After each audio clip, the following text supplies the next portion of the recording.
Hello and Dober Dan from Slovenia.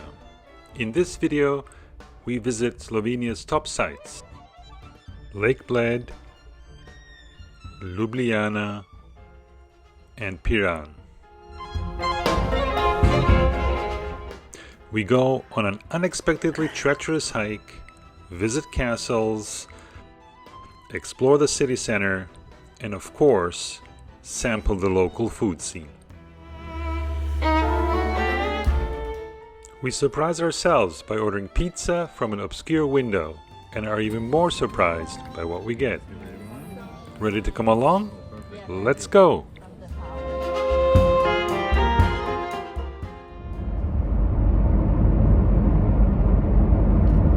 Wow, now that's a castle. Prepare to turn right soon.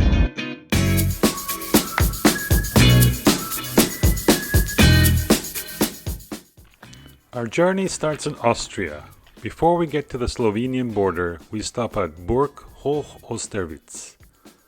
Majestically located on a huge limestone rock, this medieval castle has never been conquered, thanks to its paranoid master who built 14 massive gates and 5 drawbridges.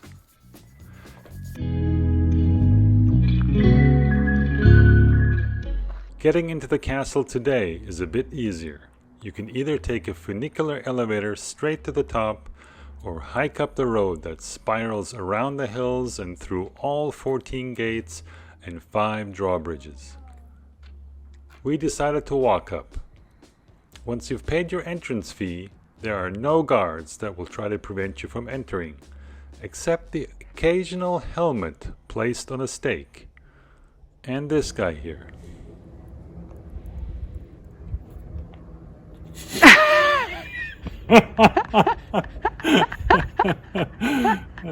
Keep rolling.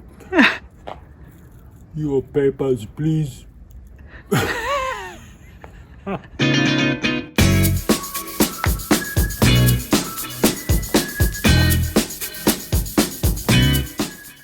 Apart from the dramatic setting and the sheer number of gates and drawbridges, the highlight of this castle for us was the garden next to the church.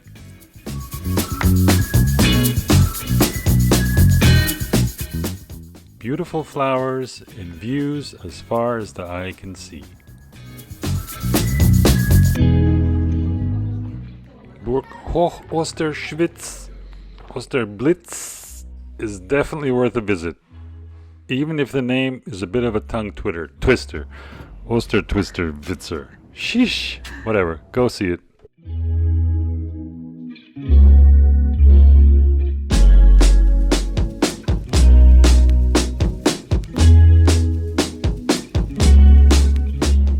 Lake Bled is a fairy tale, picture-perfect lake located about halfway between the Austrian border and Ljubljana. It's so perfect, you almost expect to see a churro stand with Mickey Mouse and Donald Duck. But it's real, and it's 100% natural. There's an island with a church on it, a castle, a town, campgrounds, and a promenade. There are lots of different ways to enjoy Lake Bled. You can rent a boat, walk around the lake, or hike up to one of the hills and enjoy the view from the top, which is what we opted to do. But it didn't go quite as planned. There was 2 or 3 different ways to go up to the peak.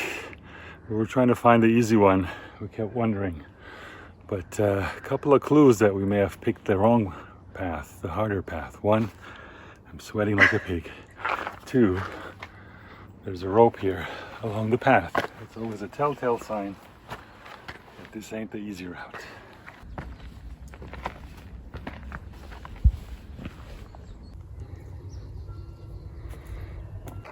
Just when you think you've made it to the top. Oh my God.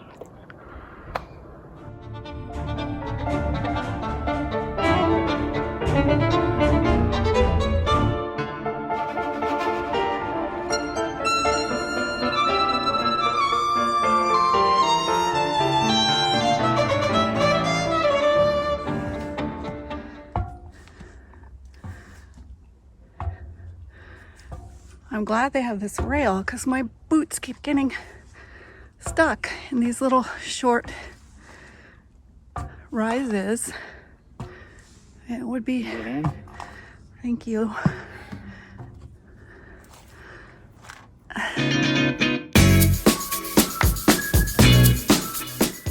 In the end, we were happy we went up the steep way, because that path offers you stunning views along the way, and it's easier to go up a steep path than down. It's a beautiful hike with absolutely breathtaking views.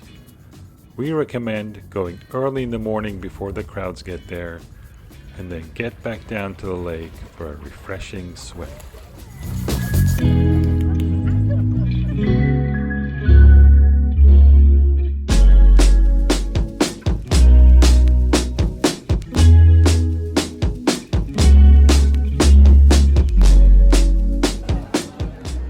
Ljubljana is a very pedestrian and bike-friendly city. Its old town is well preserved and full of charming cobblestone streets, grand squares, and Baroque buildings that mostly date back to the Austro-Hungarian Empire.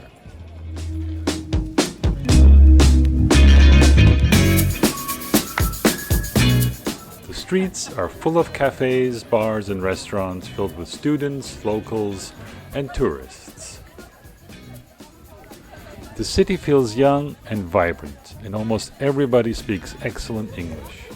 Nevertheless, when we did say hello and thank you in Slovene, we felt that it was very much appreciated.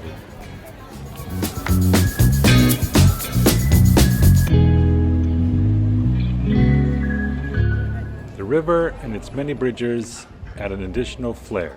You can take a tour on one of the tourist boats circling the old town at a leisurely pace, or use your own mode of transport.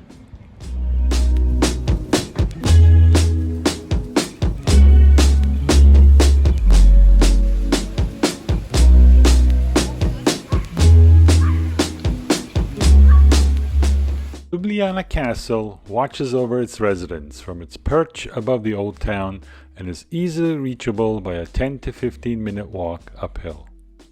It too is well preserved and worth a visit, providing extensive views of the city. Unfortunately, the architecture outside the old town harks back to the post-war era and definitely lacks elegance and charm.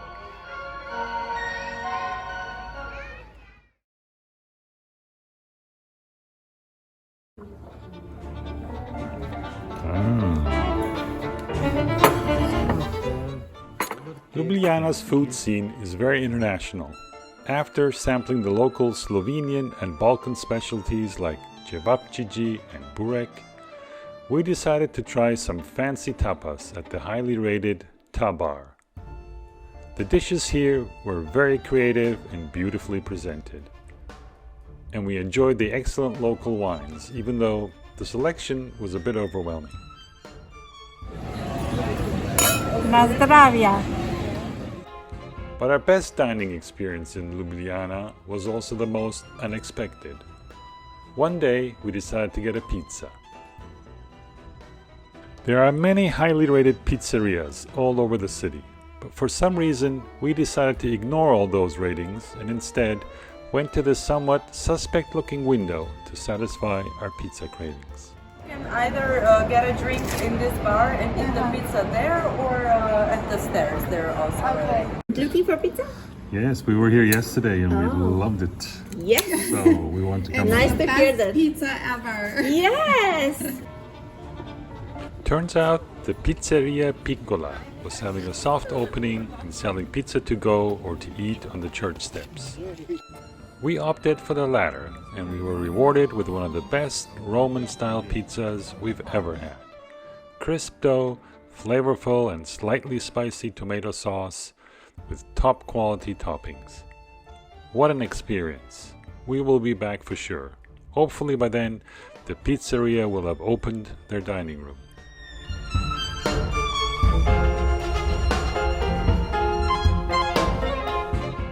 Slovenia is an almost entirely landlocked country, but for a 30-mile coastline squeezed in between Italy's and Croatia's. This is where Slovenia's jewel of the Adriatic sits, Piran, or Pirano in Italian. Centuries of Venetian rule are still evident today. From the architecture to the language, Piran feels very Italian and most residents are bilingual. Even though we visited on a rainy day, we could still not escape the charm of this resort town, and we're happy to be back on the Mediterranean coast.